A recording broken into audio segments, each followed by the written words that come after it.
Salam Sejahtera, and a very good morning and a warm welcome to all of you, as well as to our speaker for today, Engineer Muhammad Farid.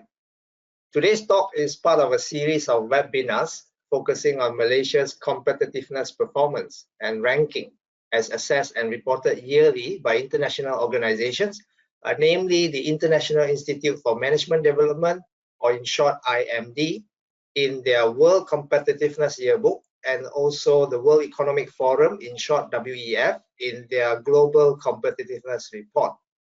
In the recent World Competitiveness Yearbook 2020, in short WCY 2020, Malaysia's competitiveness ranking has slipped to 27th position from 22nd in 2019, out of 63 countries assessed by IMD.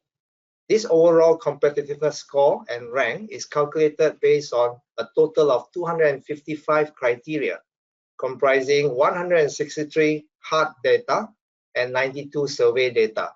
And the survey data was obtained from a survey called Executive Opinion Survey, given to middle management and senior management of companies, in the private sector especially.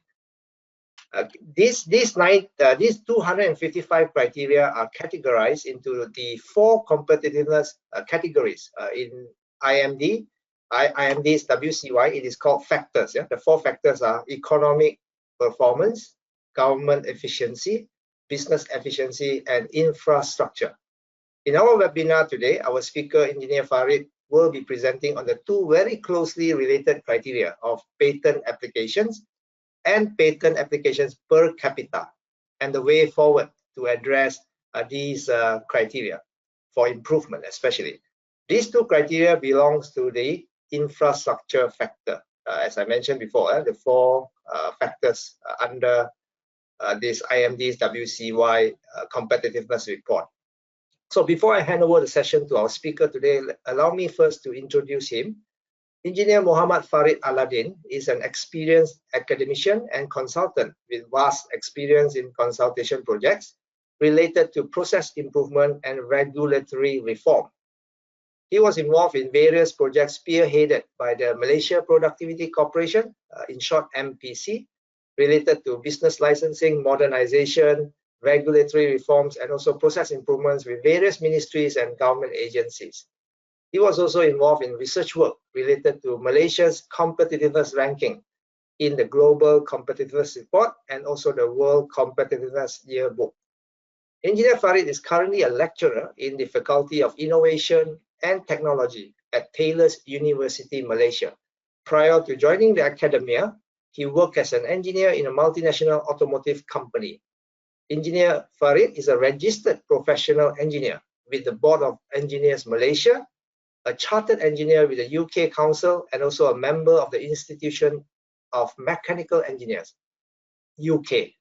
He was a committee member of IMechE, that's the Institution of Mechanical Engineers, UK, but for IMechE Malaysia branch for session 2019 to 2020, and currently he is actively playing the role of a senior assessor in Malaysia for the professional review interview of chartered engineers. With that, over to you, Encik Farid. Thank you very much, Mr. Wong, for a very warm introduction about myself.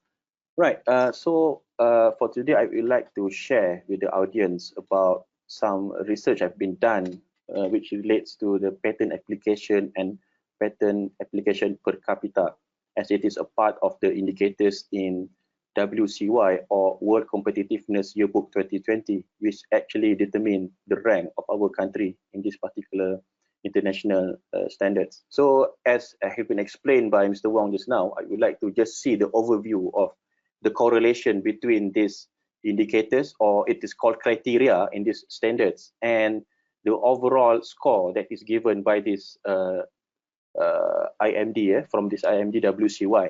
So patent application is a two criteria. There are 2 criteria under it falls under the scientific infrastructure, which is the sub-factors, the sub-factors of infrastructure factors. So there are 20 sub-factors, and each sub-factor is actually contributing 5% Okay, so when we talk about the patent application and patent application per capita effect to the ranking, we are actually traced back to the correlation of patent application to the scientific infrastructure of the country.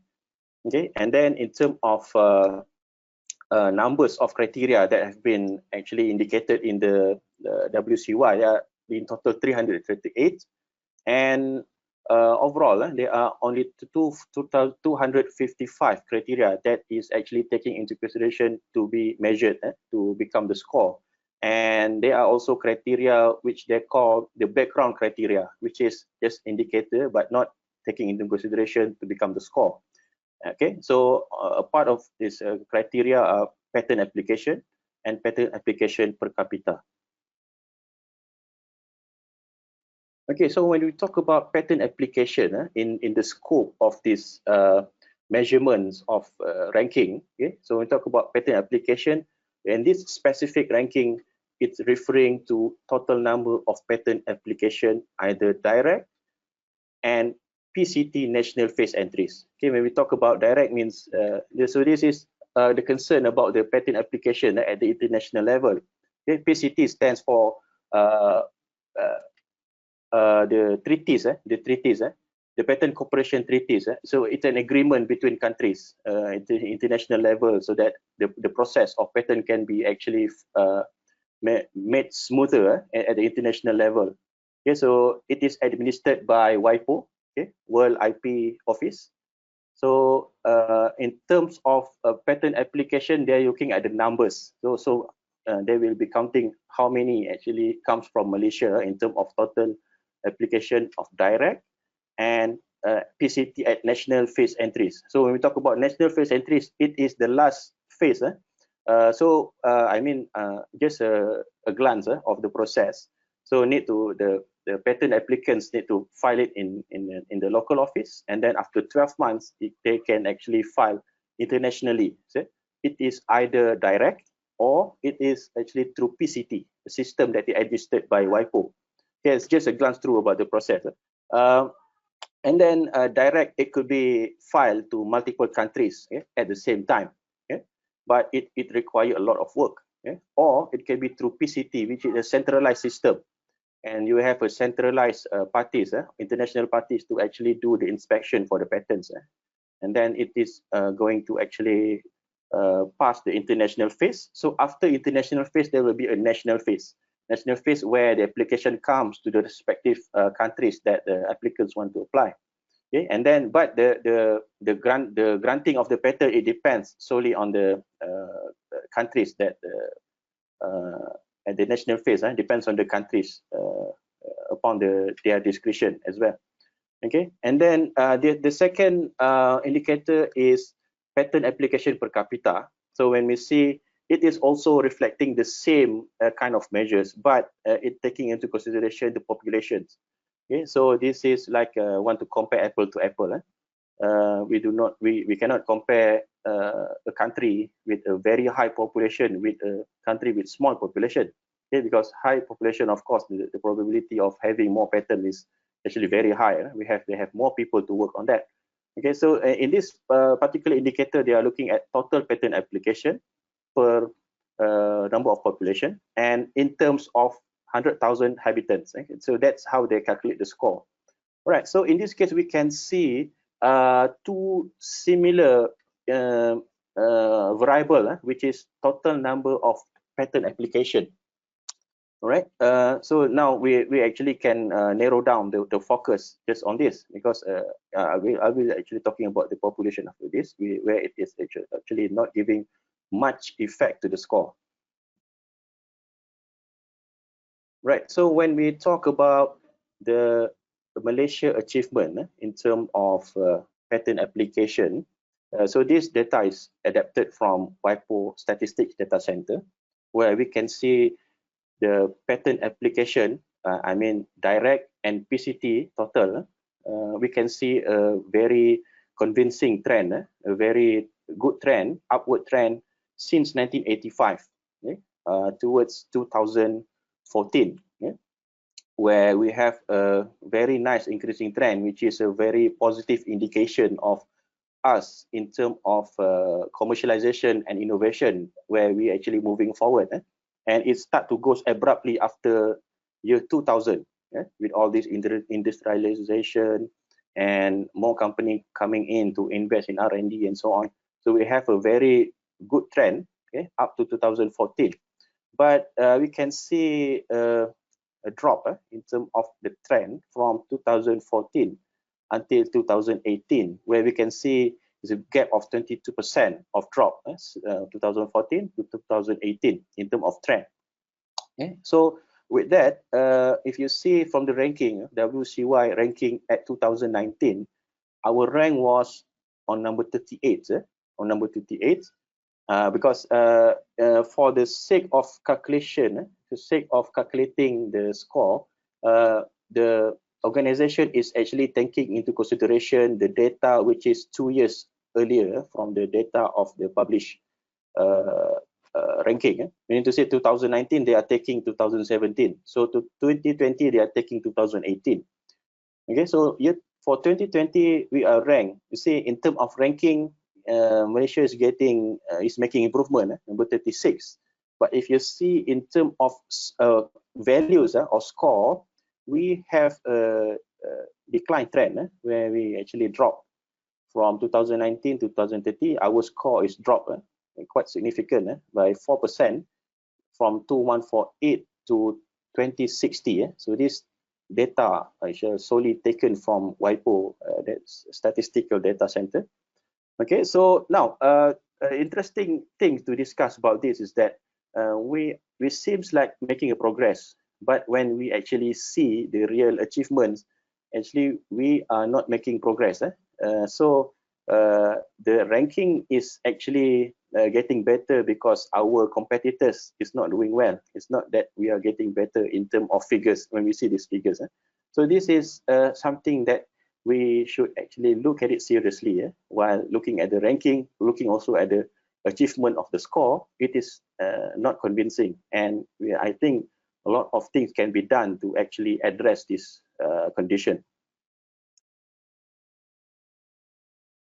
All right, so in terms of the details of the ranking for patent application in this WCY 2020, okay, so we can see that the top 10 countries, we have China number 1. Of course, now China, they are actually accelerating in terms of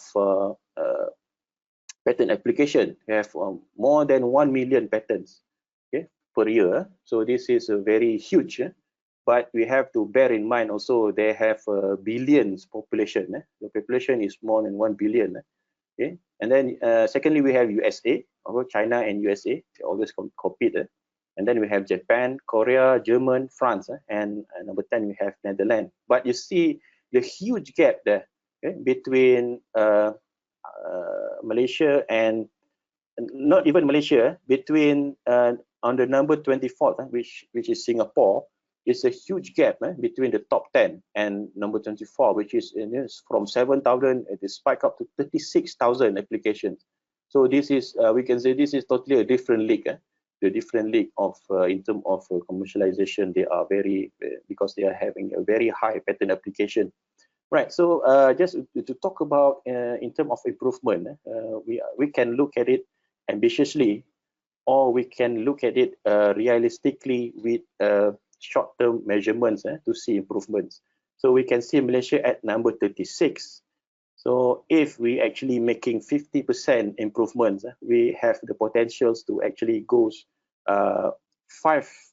we can climb 5 steps of ranking if we are working on looking at the figures. And if we assume the other country is actually not doing something that can have an abrupt change in terms of application, then I think there is a potential, but it requires 50% of increment in terms of patent application. So when we talk about the higher ranking, it requires more than 200% of increment, which is, I think, if we set a short run target, is quite ambitious. If you see the gap between number 30, so even to come up to become number top 30, is also quite. You can see the gap is quite huge. From 3,000 application, it spiked up to 6,000. The big difference between Luxembourg and Ireland. And so if we want to be top 30, so it requires more than 200% in terms of increment from our current achievements to actually reach that stage. Okay? So I think in terms of way forward after this, we can actually either have a long-term planning, which we can actually go for ambitious improvements, or we can have a short-term planning so that we can achieve at least the realistic target that we set. Okay, so I think this is the way we actually make observation internationally, where we are and how to move forward, okay, in terms of patent application. And when we look at our neighbor country, Singapore, neighbor country Singapore, small country, but Singapore at number 24. So to level up to the at the level of Singapore, we have to make our effort more. 400% of improvements is in terms of application is required to actually level up with our neighbor country Singapore. Yeah, right. So in terms of making a benchmark and so on, we can base on this to see whether each level we can target and we can achieve for the next year or for the next 5 years. Okay, so just we look higher at the top performers, the frontiers. We can see the top performers in this case is the China, US, Japan, Korea, and Germany. And you can see at the long run, at the big picture from 1990 up to 2018 data, you can see that they have roughly a steady development, a steady trend of upward trends. And when you talk about US, Japan, Korea, and Germany, when we actually see a big picture of it, there is a trend of steady increment of this patent application. But except China, they actually increased tremendously. It's a very abrupt change for China, and now they are reaching 1 million patent applications, more than 1 million, and I think they are targeting more in the year to come. Okay, so this is something that we can, if we want to actually study how to grow abruptly, then we can actually observe what China is doing. Of course, on top of the factors that they have a very high population and then cheap labor and so on.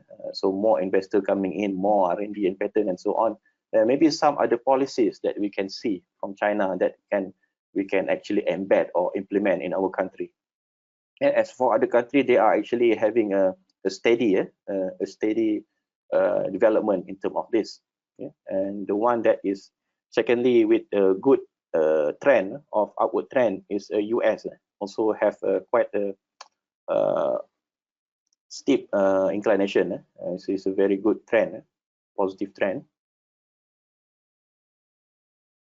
All right, so when we actually talking about our standing now and how we are going to do in the year to come, we actually can see and observe our competitors, our nearest competitors. In this case, make observation of 5 countries above us and 5 countries below our ranking. So you can see at the left side of the graph is the 5 countries above Malaysia. So if you see based on the graph here, if we want to actually foresee how we can actually improve our ranking, is that we see the top 5 countries above us is actually making the trend of applications is actually showing also a steady increase in terms of a long-term trend.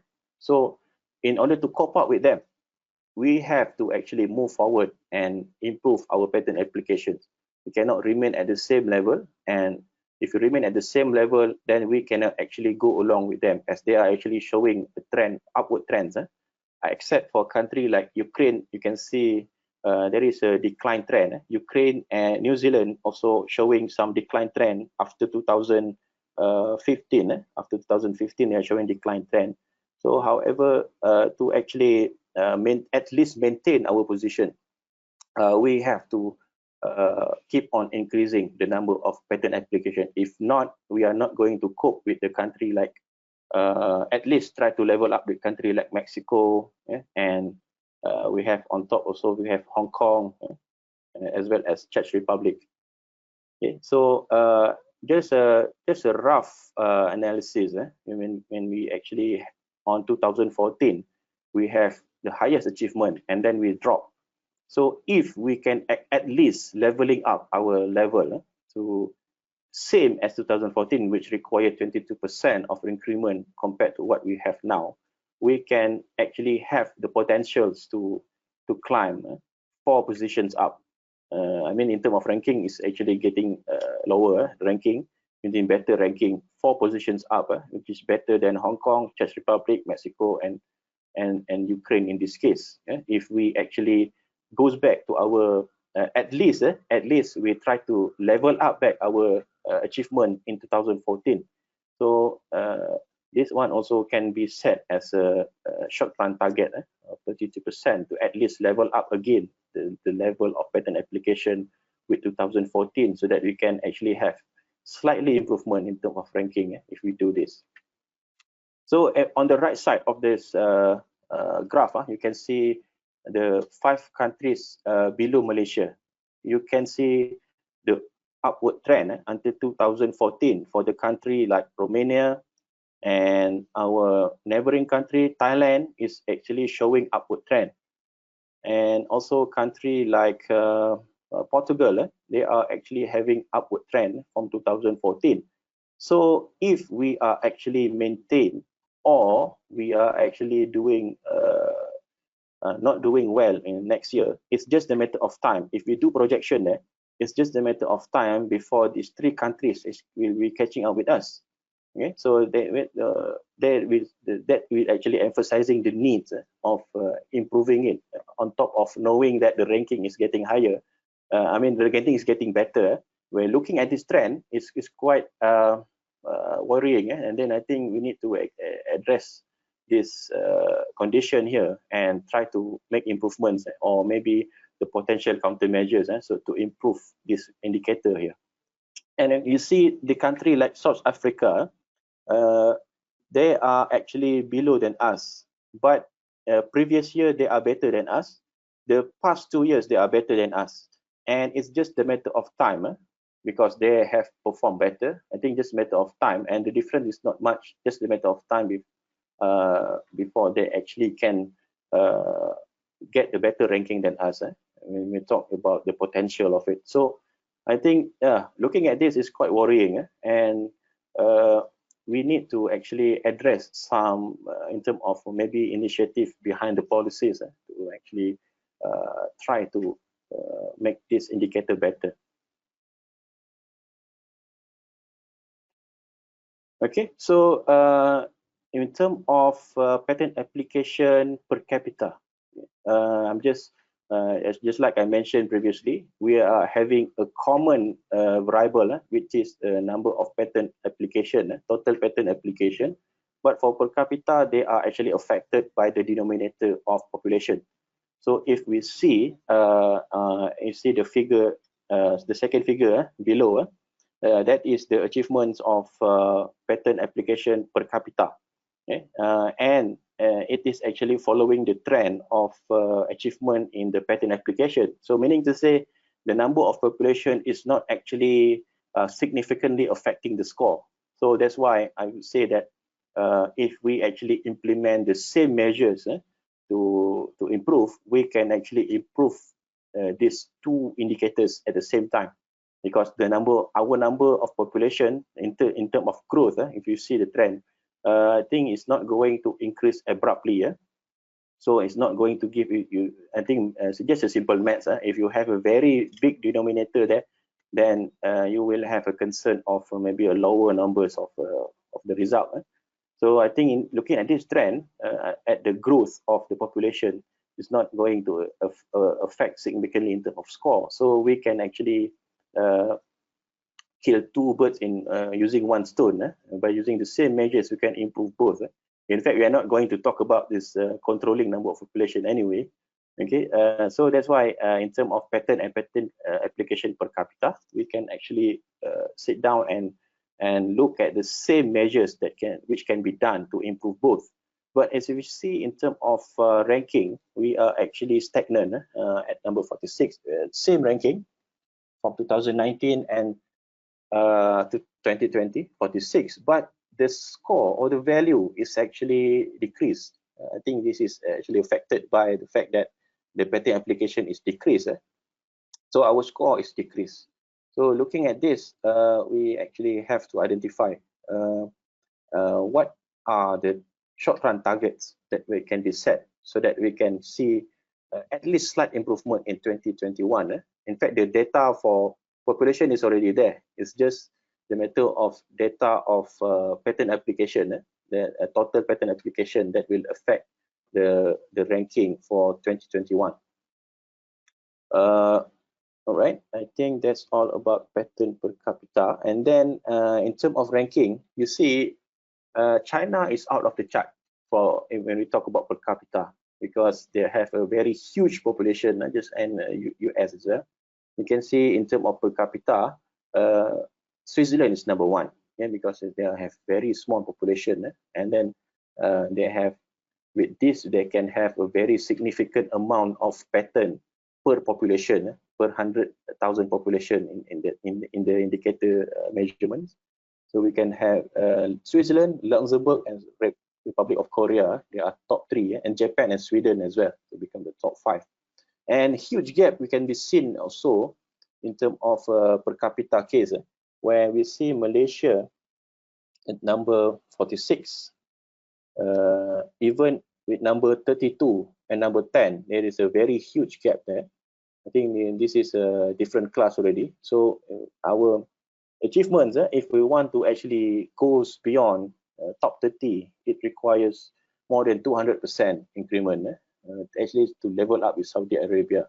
So if we actually set at the 22% of this target for the short run, at least we can move potentially two position up, maybe at 46, sorry, 44 or 43 in terms of score. All right, I think that's all for the first part of Malaysia is doing with this index. I think I will pass back to Mr. Wong. Okay, thank you, Engineer Farid. Let's pause for a while here and open up to the participants for questions. Yep, we stop here for a while. Anyone has a question related to what was presented so far by Engineer Farid, please feel free to post the questions and we will pick it up, and I will help to relay to Engineer Farid for him to answer. If there are any questions from the audience here.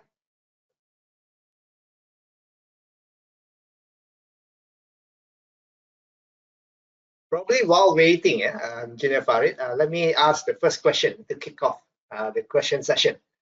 So after listening to you, I think the criteria that is being measured here by IMD is related to the number of applications being applied, right? Filed for a particular year, probably is following a calendar year. So one thing I have in mind is, there's a question in my mind is, how is it captured that it belongs to Malaysia, for example, a patent application? Must it be a patent that is filed by somebody who's a Malaysian citizen? Or if there are multiple people applying for the patent, how is it? Is it going to be like multiple times counted for different countries if the people are from different countries? Or if it is an expatriate who is working in a company in Malaysia, for example, maybe a multinational company, but they have an office or a factory in Malaysia, and then someone filed a patent for that company. Does it belong to Malaysia then? So that's my question. Okay, thank you, Mr. Wong. Okay, in terms of counting the number of applications, according to the definitions of it is filed by, it depends on the country of origin. and the origin actually refer to the country of residence. So if the residence is Malaysia, so residency is Malaysia, so it is counted a patent filed by Malaysia. And if you have a multiple applicants, so the counting will be done based on the origin of the first applicant. They are referring to the first applicant. So if the first applicant the reside in Malaysia, so that is a count for Malaysia. Okay, so if the Malaysia researchers and the name are number 3, number 4, so it's not counted. I see, I understand. So it's only counted one time. If you have 3 persons filing the same application, it will only be counted as one time and to the origin of the first person in the application. They are referred to the first name in the application. Okay. So that means if there's a situation where a multinational has a factory in Malaysia, but that patent is filed by an employee, but who is not from Malaysia.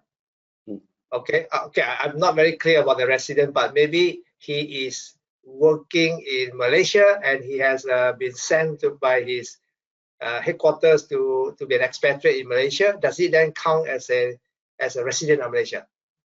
As I refer to the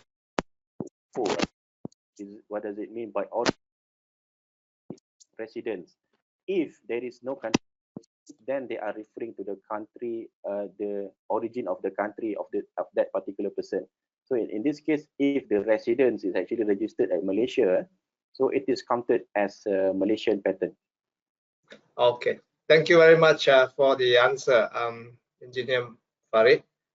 I don't see any questions so far. Probably we wait till the end of the presentation. There may be more questions then. So please carry on then, Engineer Farid, for your on the webinar today. Okay, thank you, Mr. Wong, for the question. It's quite a technical question. That's I think in details there are also a lot more to be asked in terms of how they count and so on. But I think as we refer to the resources and information, there are a lot of information, and I think that's quite clear to be understood when you go through the WIPO website. For example, in WIPO website, they have also details of how do you go about it to making applications started from your local office and towards the end until the national phase. They have a very good explanation there. So in terms of information, it can be referred to that particular website about that in terms of technicality, as well as we have a local office. Before I go further to this slide, where my IPO, so Malaysia is having a local office of Malaysian IP office. So any local applications actually can be done at my IPO. And then in terms of information, if you see from my IPO websites, there are a lot of guidance and steps and to guide you along the way when it comes to technicality to the patent applications. Okay. All right. Then coming to the part where we would like to see the remedy, not the I mean some potentials of countermeasures, the remedy behind the problems. Not to say problems, is room for improvement. So when we see the indicator itself and the sub-indicator we are actually concerning about is the patent application file, either it is direct or and PCT national phase. So the factors that can drive more patent application file when I actually observe and see in a big picture of it. First, of course, we have one specific authority, right? My IPO. So I believe my IPO is actually have done a lot of initiatives. So they are the main drivers of this initiatives to increase the number of patent application. They drive things. They guide people. They actually create ecosystem. So quite a lot of initiative as well by my IPO.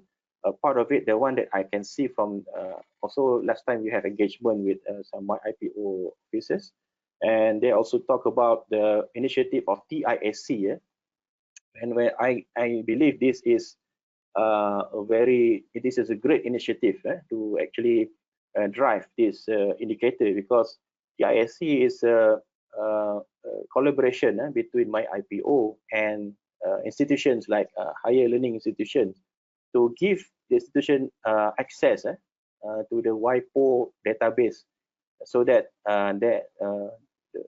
it can actually contribute in terms of human capital development for patent technicality behind patent application, where the collaborators can actually access a lot of information from WIPO directly.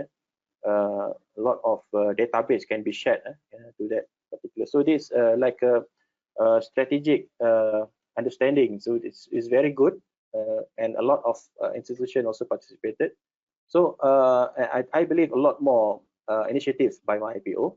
But on top of my IPO initiative, there are also other drivers, which is the R&D expenditure. So when we talk about R&D expenditure at the national level, it is actually looking at the good values, the gross domestic expenditure in R&D. Okay, so this also involve the expenditure from Institute of Higher Learning, expenditure from business enterprises, government-related research institute, as well as the NGOs. But if you see the trend, you can refer to Mastic database. I actually browse a lot of information, and Mastic have a lot of statistical information. Malaysia Science and Technology Information Center, Mastic, it's under MOSTI. If you see the trend from 2006, we can see a decline trend. I don't put the figure here, I'm just discussing it. You can see a decline trend of research expenditure for business enterprise, and there is a upward trend for universities. So when we talk about commercialization, when we talk about patent, we are actually talking about the business drive, the business interest behind the inventions. So I think business enterprise expenditure going down, that is something that we need to actually see and analyze what is happening, why the business enterprises is actually spending less in R&D, because when they spend more, there is a lot of opportunities or possibilities of patents, because business enterprises, they are business driven. Business driven, they can see business values. So you can so what actually drive patent application is actually to protect their inventions so that they can do business. One of the main interests in patent application, so that people cannot copy your ideas and then do business. Okay, so I think that declining trend is maybe there are several factors, but maybe you can see sit down and think about it. What is happening to the business enterprises? Is it about ecosystem, or is it about the grants or anything? So something that we can actually analyze. And the growing trend of the R&D expenditure of IHL, this is a positive indicators as well. Okay, so we hope that we can have upward trends towards that. And then the third driver, we're talking about the high impact research, which can lead to potential patents. Okay? So when you do research, research is research, either in universities or enterprise or government related institute. But if the potential is not that good, so it cannot be turned into patent, and all the grant that has been given is not actually converted into a tangible outcomes.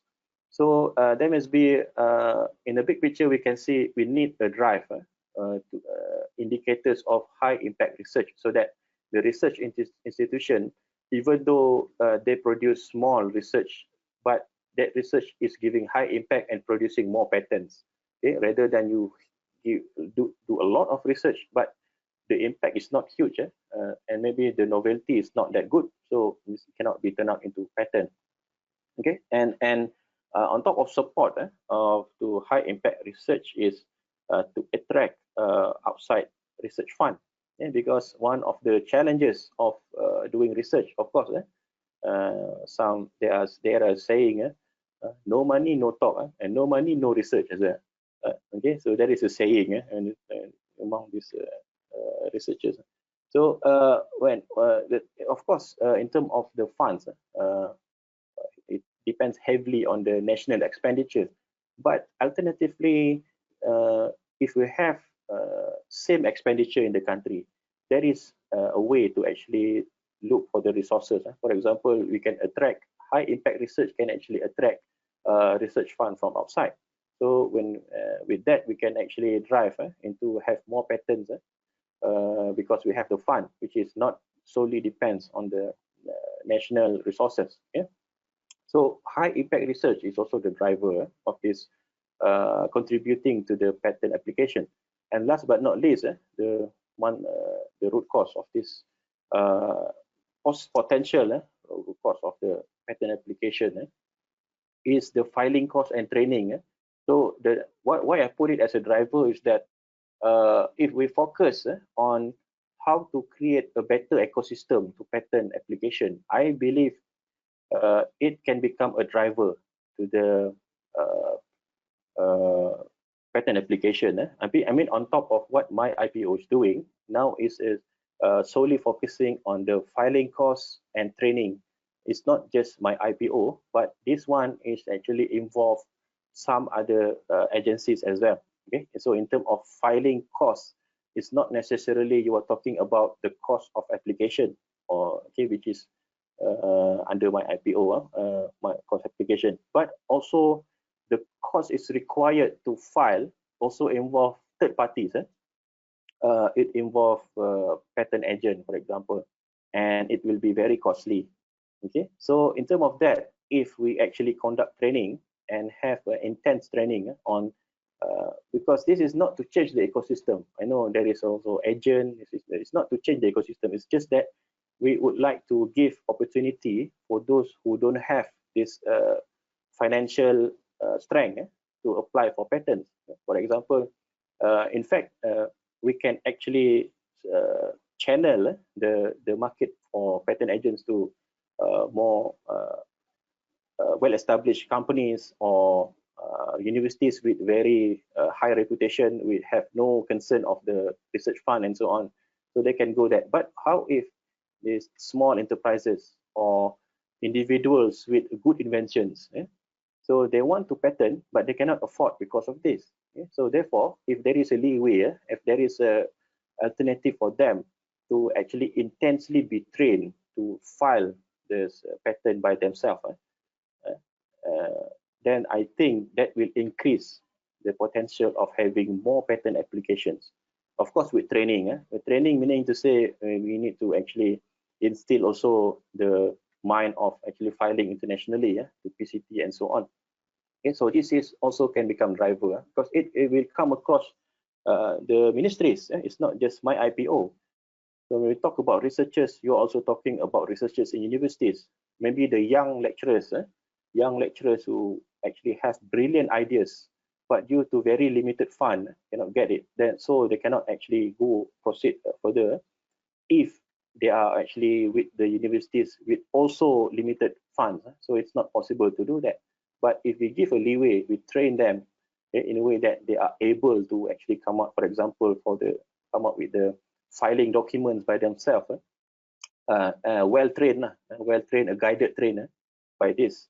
This can make that thing possible, and then it will increase the possibility of having more patent application. And this is also contributing to human capital.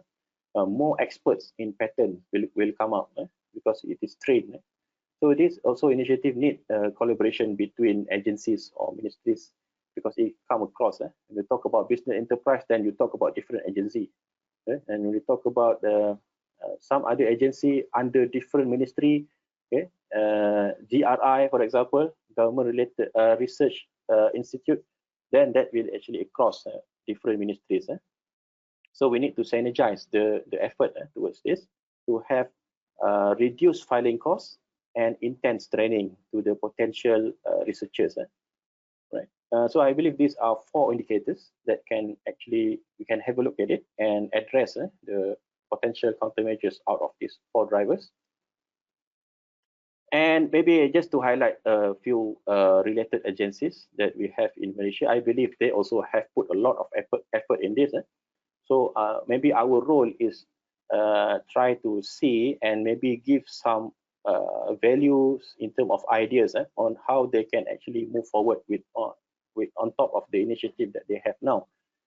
Yeah, for example, for my IPO, because everything needs to be top down, right? So we are looking at the policy of it. So when we talk about policy, we talk about the NIPP 2007 when it comes to the policy of under my IPO, which is under Ministry of Domestic Affairs.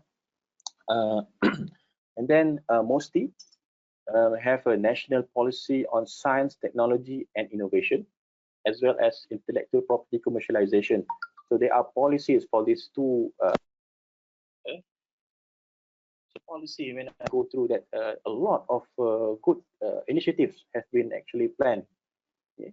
Maybe on top of this good initiative, we can try to empower some of it and give more ideas so that they can find a way to actually, in terms of implementation or in terms of making improvement to what is actually happened now. Right, and then of course researchers. We're talking about lecturers. We're talking about professors. It is under Ministry of Higher Education. Yeah, MOE also have grants. They have FRGS, PRGS, and so on. And that guideline is also touching about patent application, IP. But if we can actually revisit that all those criteria of guidelines related to patents, make it possible. So I believe that it open more room for patent. On top of, I know they have a specific grant for patent application, which is a prototype grant. But then maybe we can actually open up the possibilities to other grant as well. Okay. All right. So again, as I mentioned, the ecosystem of research in terms of science, technology, and innovation, you cannot actually put this responsibility on the shoulder of one particular agency or specific ministry. When we talk about patent, we talk about inventions. We talk about inventions, and we talk about research and development. When we talk about research and development, we are talking about the national fund, and we are talking about the ecosystem, economy ecosystem, business ecosystem, and so on. So it come across the whole parties need to be synergized.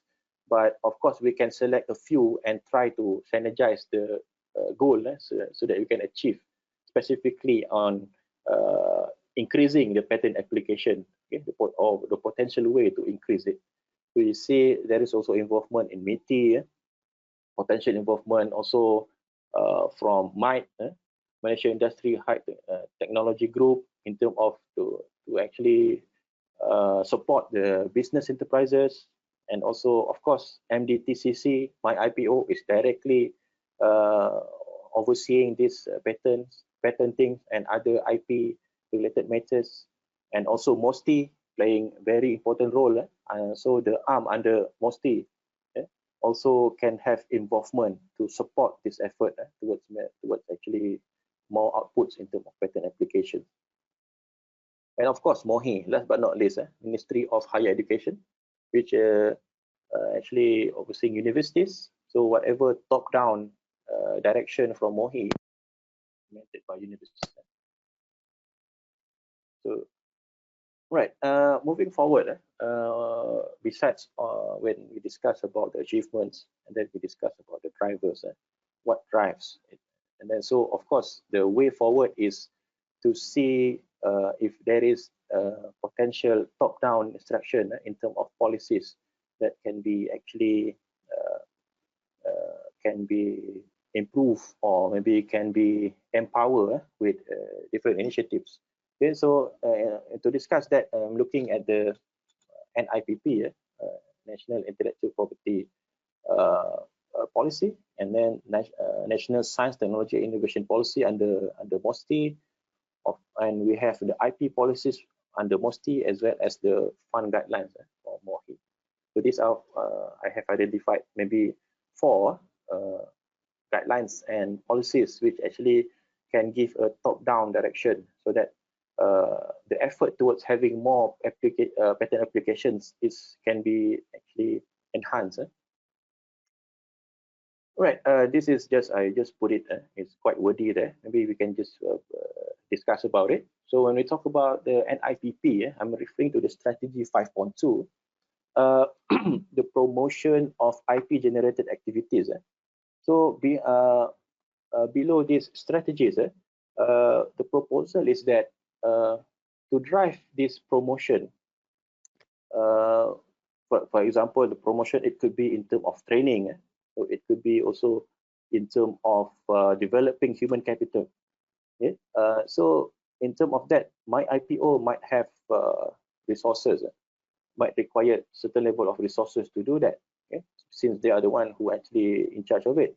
But how the other way to actually do it is that maybe can start to mobilize experts in IP to actually do trainings, or maybe delivery of information related to patent or IP, yeah, through value creation of IP promotion initiative. This is what I call value creation. So there must be a win-win. So if my IPO maybe they have a good a lot of resources in terms of human capital and so on, or maybe they can actually empower the ecosystem by mobilize the patent agents to actually do training. But there must be a win-win condition. So if my IPO can come up with the value creation in a way that if patent agent should go out and train universities or train small companies, they can have certain level of points, which create, maybe you can create like sort of ranking among the agents who will come up with a rubric and so on. So that will give values to the patent agent as well. Okay? As they do the training, it's not just, maybe they can actually do it for free, or a very minimal charge is set for the training, and then can get points from my IPO, and then their name will be listed in the website. That is one of the way of value creation. So it's a win-win. It's a win-win. So the promotion of IP generated activities can be done, and the patent agent also, for example, because they are, I'm referring to that because they are the experts in this patent application, okay, from A to Z until finish, until granted. So we can do this as well. Yeah, value creation. This is the way I look at it. So if we have this, for example, ranking and so on, so that will drive the patent agent to go out there. Even though I can see a lot of patent agents, I can see from the website, they also have initiative to actually educate people, especially universities. Okay. However, they need more drive. If they have a business values on top of it, that will drive them more. Okay? That will drive them more to actually go and help this initiative, to be a part of the ecosystem which actually foster and deliver the knowledge. Maybe a specific training as well, okay? How to draft the file and so on. And this will create the good ecosystem in supporting this effort. I think value creation is something that can be actually considered. And then under the same strategy 5.2, talent development in IP technical among IHL and new inventors. This is also related to the proposal number 1. Okay, so when we implemented this, we actually able to produce more experts in IP, especially for those who don't have funds to conduct the filing, to do the filing. They can do it by themselves. Okay, this is not to disturb the ecosystem of having patent agent and so on. Patent agent can focus on companies with no issues of funds, for example, or no issues. Some universities with a very high research grant, no problem with that to pay, right? So, but for small companies and for young inventors, at least there is a continuous guideline, on how to do it from A to Z till the end. So if they have the skill, that it can generate more IPs or patent. Okay, and then with the same initiative 5.2, we can do this to facilitate or collaborate closely with related agencies to facilitate research groups, okay, which actually with the same niche. Either it is a higher learning institution or maybe government research institution, because we can see in the university they have a lot of research group. Okay, so if we acknowledge this research group and able to consolidate all the research group, we can intensify the energy towards identifying the high impact, and then we can actually channel the fund to that specific topic so that we can actually achieve more high impact deliverables in terms of patterns or publications. So because working in silos is quite is very difficult to actually produce something that is tangible and something that is high impact, for example. Okay, research group is fine, but research group in silo also not giving much impact because if you have grants fund, right? So university A, B, and C doing the same thing, more or less the same thing, but just a slight novelty, for example. So this fund is split into three now. Okay, so so it's split into three. There is maybe in terms of fund, it already become lower. So if you can consolidate them, ask them to discuss. Okay, for example, this one university A, B, and C, they have one niche area, same niche area. Consolidate them to discuss and identify the key research, direction towards this, and can assign nicely to this among the research group members. So that we have actually, we can have two benefits. First, we can have more tangible and high quality research.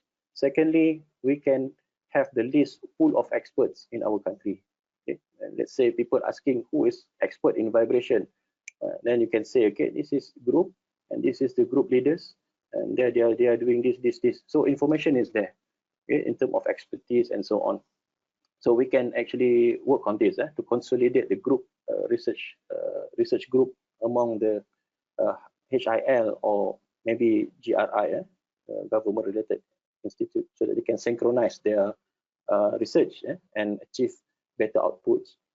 Okay, and then that is and then if you look at item 5.6 in the NIPP, look at the strategy 5.6 in the bracket 1, number 1, empowerment through monitoring performance international reports. I think this is a part of the strategy, but when we monitor closely the performance, we can actually know what we are actually achieved so far, and we can make comparison, okay, rather than just see the number of, for example, tabulated the number of with an application. So it's better to see and observe the international report so that we know our standing. So we know whether we are actually ahead or we are actually left behind, and how many that we should improve.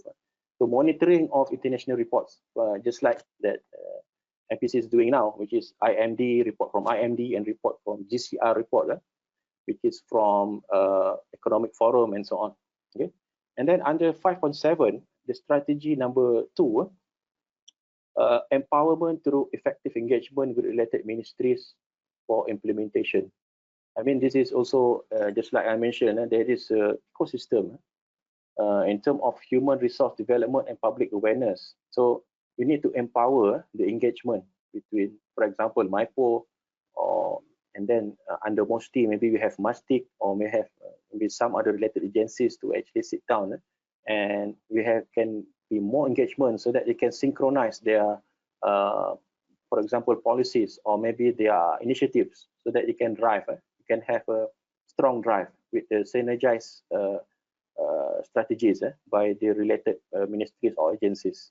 So this require a champion, but who is going to actually engage them? So that is a big question mark. But this is a proposal. If we do this, I believe we can actually empower this, in fact, this policy, and then we can achieve more output in terms of potential pattern application. Right, and then the second policy related to MOSTI, under item 6, if you go through the policies, you're talking about a research collaboration with external parties. And we can also empower this policy by actually include the collaboration between universities of higher learning through strategic research group. I think this goes back to the proposal earlier. And this, now we can see you have the same item in your policies. If you have this, MOSTI also have this, then we can actually try to strategize and discuss between agencies how to do this.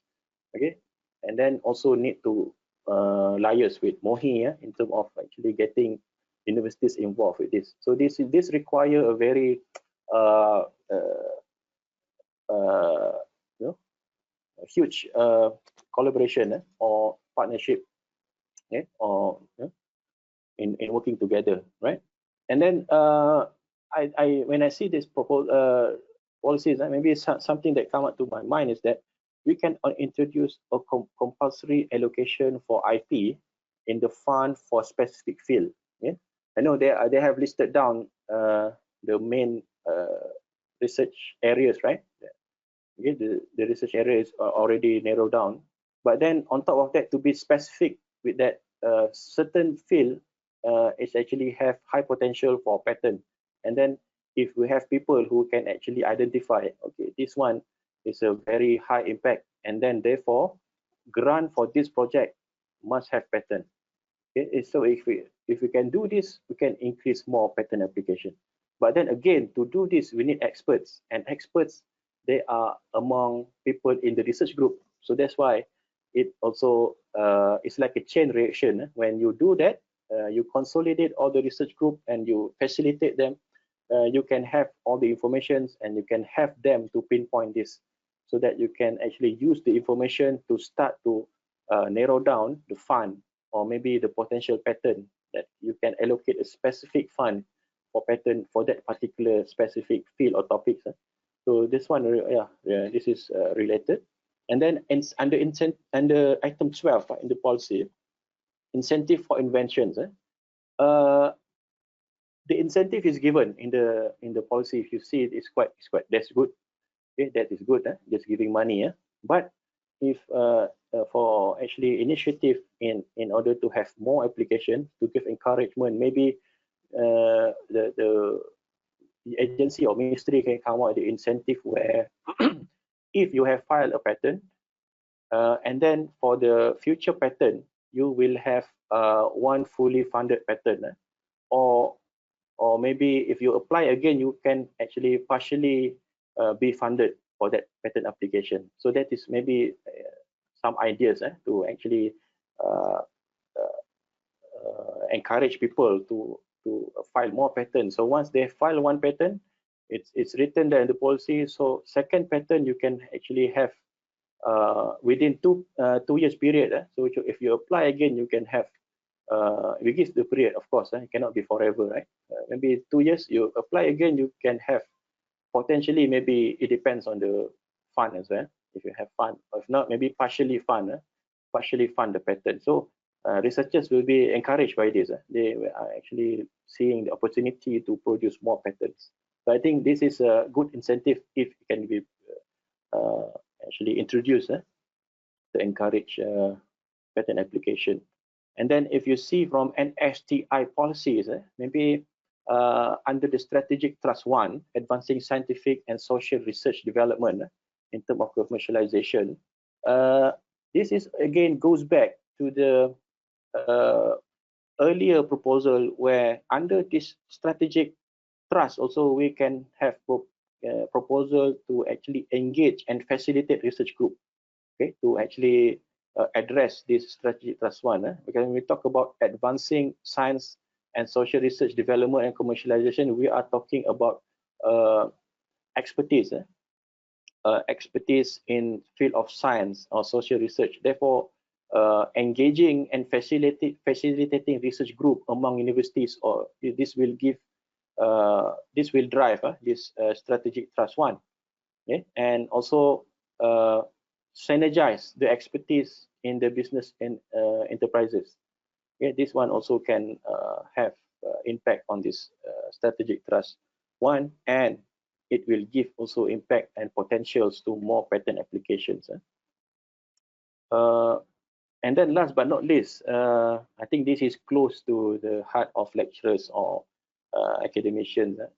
Every year they are craving, they are looking for this opportunity.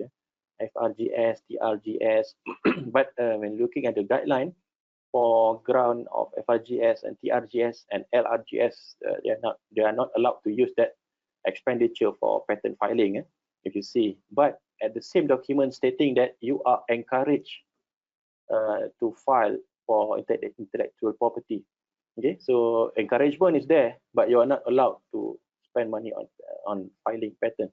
That maybe there is a reason behind it. I definitely sure officers from MOHI actually have addressed problem beside this. But if we can find solution on that particular problem, why the patent filing is actually cannot be allowed, in terms of fund, maybe we can actually have more patent applications coming from researchers which is taking FRGS, TRGS, or LRGS. I know there is a specific, they call it PRGS, right? That is for patent. There is fund there you can use for patent. But if we open the room for other grants as well, there is more potential. Okay, there is more potential. Either it is or not, we open the room and we create the ecosystem. Okay, and then because the encouragement is there in the guideline, they are encouraged to produce intellectual property. But if there is no fund for maybe new starters, for universities with insufficient fund for research, then it is not possible as well. Okay? Even though we can see the potential of these inventions or research. So I think this will support a part of the grant. If they can use, maybe can set certain portion, 20%, 10%, at least to actually have support, maybe partial of the expenditure to actually file patent. That will actually give encouragement, more encouragement on top of the encouragement inside the provision, inside the guideline. This is the monetary encouragement as well for the researchers. Okay, so this is just a opinion, and how do we actually move forward? Potential initiatives which can be considered. And then last but not least, I would like to actually recap that. And in a nutshell, we are saying that Malaysia need to improve, keep on improving, despite of knowing that we are making some progress in terms of ranking, just one ranking, two ranking improve. But then in terms of achievements, we need a continuous improvement of patent application number, in terms of number, international level. Okay, and then we can set as a start, maybe 22% to level up to the achievement at 2014. Okay, and then secondly, we would like to highlight again the drivers, which can actually drive the initiative to move forward from what we are having now. Initiative from MyIPO, of course, we support MyIPO initiatives, and if we have more ideas, we can actually give MyIPO ideas. Maybe they can consider to create more viable ecosystem, or maybe create more better way of doing, of actually applying grants and so on. So we support MyIPO initiatives. And then R&D expenditure in terms of that. Also, that is the factor that drive. Talking about good values, right? So Malaysia was targeting 2%, but then just now reaching 1.4. So on top of actually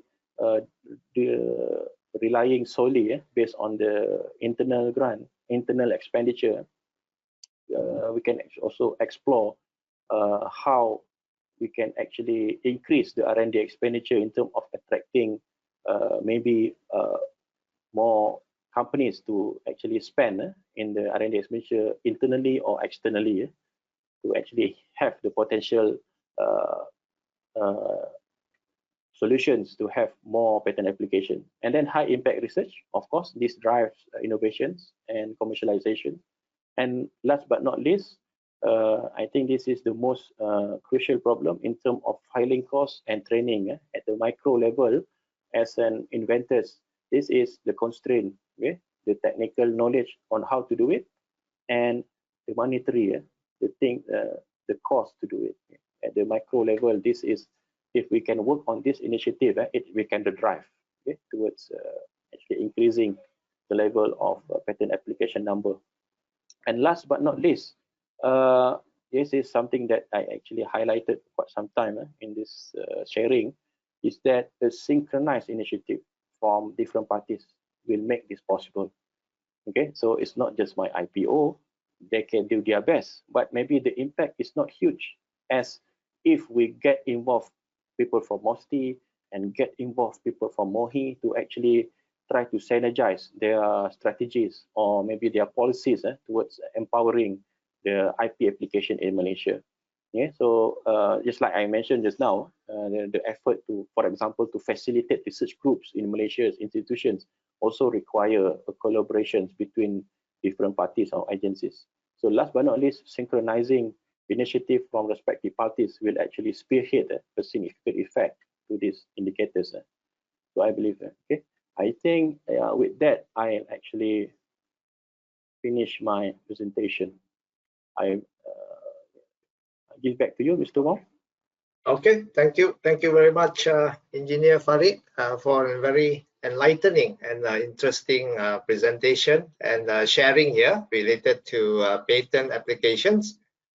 And we open to the floor here to the participants for questions. Anyone has questions, feel free to post it in the question box or the chat box, and I will pick it up and relay the questions to Engineer Farid, our speaker here. So let's wait for a while, see if any questions come in. If not, I will be compelled to ask the first question again. Okay, probably to kick things off again, let me try and ask one question to get our speaker's view on this. So I was thinking that Engineer Farid, that the patent application here, because patent is not cheap, yeah, not patent application or patent filing is not cheap. So, and also it has to have a benefit to the person or to the company. So in this case, I'm looking at the patent here must have some what do you call competitive advantage, yeah, to the company or whoever it is that wants to file it, and can get maybe monetary terms. Yeah? In terms of monetary terms, you can get the benefit and you can be better than your competitors. So with that, it has to be something that is related to the industry, I think. So when we talk about research in universities, you know, in the academia, probably it's more what we call the primary type of research, to the new idea, new technology. But whether it can be commercialized, turned into a product that can be sold to the public, that I think has to be a collaboration between the academia and the private sector, the industry. So in this sense, how is Malaysia doing in terms of this three-party collaboration, like you know, industry with the academia, and then the government also coming in to help spearhead, to provide incentive or to provide the linkage, yeah, between the academia and the private sector. So are there any agencies or organizations in Malaysia that help in this area to generate more what do you call worthwhile or commercially viable type of patents that are worthwhile to be filed? Yeah. Okay, thank you, Mr. Wong. That's a hard question. I'll try my best to answer. But then, yeah, talking about patent, right, and the application to industry, of course, when you talk about patent application itself, it actually have three criteria. They are looking at three criteria when you file patent application. First, they are looking at the novelty in terms of it is new to the public. Second, they are looking at the novelty from the perspective of the experts in that particular field. And last but not least, the third one, they are looking for the industry applications. So as far as the, just like Mr. Wan mentioned just now, the research in universities, some of the research, they are quite just a fundamental, maybe new ideas can be interpreted in terms of commercial. So that is not something that can be patentable. But when we talk about driving the commercialization, which leads to patent applications, initiatives have been done by, as far as I'm concerned, to drive this. The Accreditation Council in universities also actually encourage involvement of industry in the university education. For example, if you talk about Engineering Accreditation Council, they actually looking for, they set some guideline. University must have engineering industry advisory panel, okay, so that industry people can come in and give some advice in terms of syllabus and in terms of any research outputs that they want to share, which can lead to collaborations. So I think this a very good condition set by the accreditation, so that this thing can actually encourage and leads to collaborations between universities and industry. That's one thing. Secondly, we can see now this problem is not just related to research, also related to engineering education in the bigger picture. Okay, so some agencies, for example, MPC, they have initiated the involvement of the industry at the level of the modules, the syllabus of the universities. For example, some initiative that we have earlier listened from MPC, right? They have companies led by Mr. David last time. Mr. David talking about this, which actually they have a program where the final year student can actually have module totally from industry people come and teach. So that will actually create not just the relevancy of the syllabus that have been taught, but this is also open room for collaborations again. Okay, and then from there, company can come and tell them, looking at the syllabus, and tell them what is the advancement of the technology up to date. So this will actually give ideas to universities or researchers to do to be more industry driven rather than living in the silos. Again, as I mentioned previously about the initiative of the proposal to have consolidate all the research group. So the idea is that they can exchange ideas among them, and they can also have exchange ideas with potential industries. So this facilitation of research group can be seen as one of the big initiatives, but who to champion it, that is a big question mark. Okay, that is something that is required, but we need a lead in this. Okay, so and then in terms of university initiatives, also some universities now, for example, for final year project, they actually make it compulsory to have a topic with one co-supervisor from industry, and they also encourage their lecturers to derive the topic for FYP for final year project coming from industry. So this is this will actually can shape the research environment in the universities from ideas driven to the industry driven, because they used to actually connect with industries, and then they can actually generate more ideas towards what to do next and relates to the industrial problems. But I can see that it is happening in the universities now. So a way forward from this is that we can have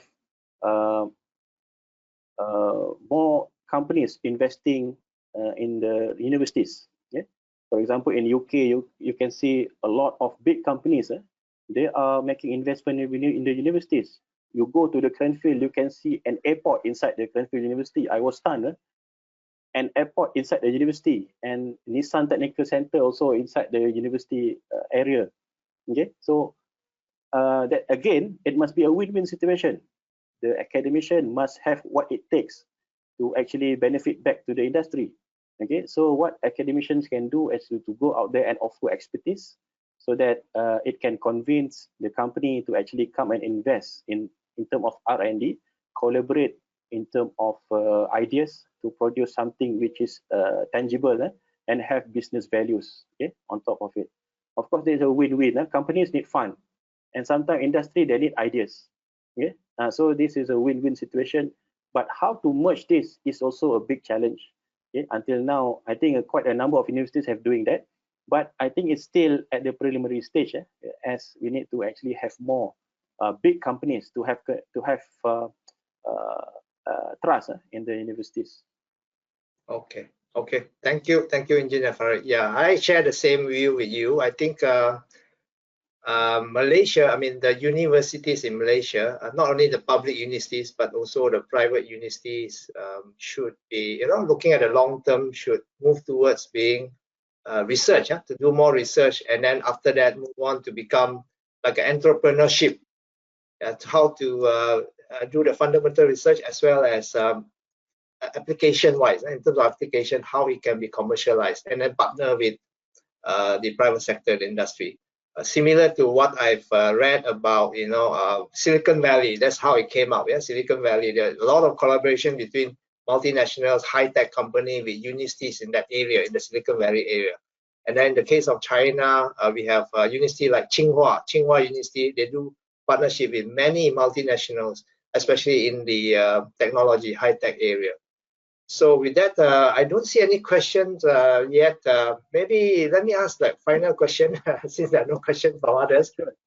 I'm just trying to look at the data you showed with Singapore being a very small country, a city-state, but they have in terms of number of applications, they have a very high number. I think it was 7,000 over in the 2020 report, compared to Malaysia only about 2,060, I think. So I was thinking, could this be because of foreign investment? A lot of companies, multinationals come in, to go into Singapore, and then they set up not the low value type of job, like just contract manufacturing or factory, but they're doing like research and knowledge type of work. So this type of knowledge work and activities will require more of this research and development, and have a higher potential to generate patent, I think. So in the Malaysia's case, what is your view?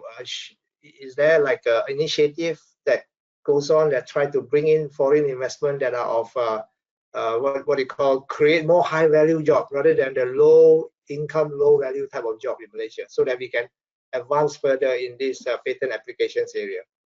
Your view, please. Okay, thank you, Mr. Wong. Okay, in terms of that, I think we can actually understand clearly that a foreign investment also play a very important role in actually creating more better R&D environment, which can spur the patent application. I think for a country like Singapore, that's how they play the game, because they don't have the population. So that's a part of the strategy to bring in. Malaysia also have that initiative, but maybe it's not primarily to actually have that, because we have we have big country, and then we have quite a number of populations, right? So that it will affect, but on top of that, we also need to strategize different way compared to Singapore, because you cannot depend solely to become great at that. You cannot depend solely on the foreign people, because we have the population. We have 32 million populations. We have our own people. Yeah, just like we want to strengthen our football team, we naturalize people from Africa to play. So if we are good, if we win, it's not saying Malaysian win. So maybe that is the comparison. So we need to empower the local people. And we need to empower the local company in terms of maybe giving exposure. Of course, R&D expenditure is one thing. It drives the research. But somehow, for example, now with this condition of COVID-19 and so on, we have been impacted in terms of economy. So we cannot expect growth in terms of good values in the year to come, and because we need to spend more money just to actually support the basic needs in terms of people needs and so on. But then we need initiative to actually work on what we have. Just like we need to strengthen whatever we have. For example, the research community that we have, we empower them.